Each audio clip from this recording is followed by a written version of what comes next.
The 5-Minute Photographer with Shelton Muller.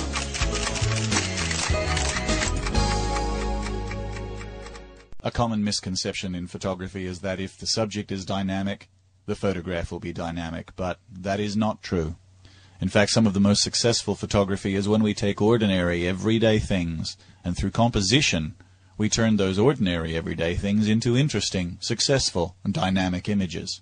Rule number 1, get close. Yes, it's simple. Often we see a subject that's interesting, and because it interests us, we don't think about it too much. But it gets lost in a sea of distractions. Getting close, however, changes all of that. The subject may be interesting, but in a two-dimensional frame it needs to have power. And in order for it to have power, sometimes it's simply a matter of getting close, removing distractions, and, of course, filling the frame with the subject. How you wish to fill the frame, to what degree you wish to get close, is up to you, of course, but sometimes that is the difference.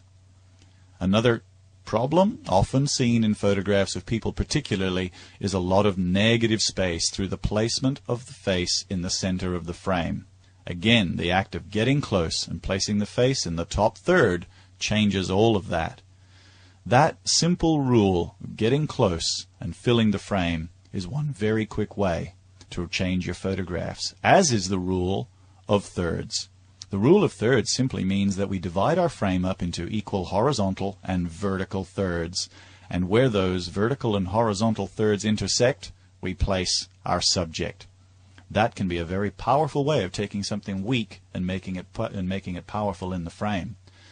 Placing the eyes in the top third of a frame in a portrait is also a very powerful way of making that person live in the image.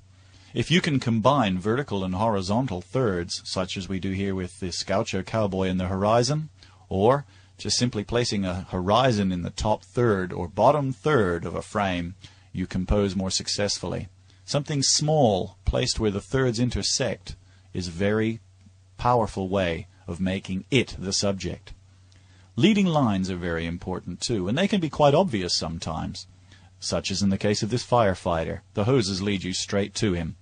But there are other images where leading lines can be seen subliminally and still used effectively, such as the clouds that lead you to the stone monuments. Did you see them? In an image such as this, a leading line is obvious, but it's used powerfully to take the eye through the frame. And by so doing, we take a three-dimensional object, we put it in a two-dimensional frame, and we still create the idea of dimension and depth.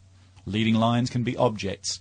And of course, a very powerful kind of line within an image is an S-curve. Do you see it? There it is. Photography is about framing, and we often see our subjects in natural frames, and that is a very powerful way of highlighting the subject.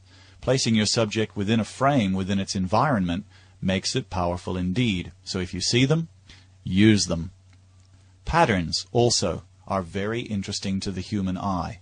Patterns can be seen so often in beds of flowers, lines of fences, and even a dozen eggs. Patterns repeating themselves tend to interest the human eye and again lead the eye through the frame. In landscape photography, it can be done through rows of trees, lines of fences. Format is another very powerful way of composing your image, simply by turning your camera around.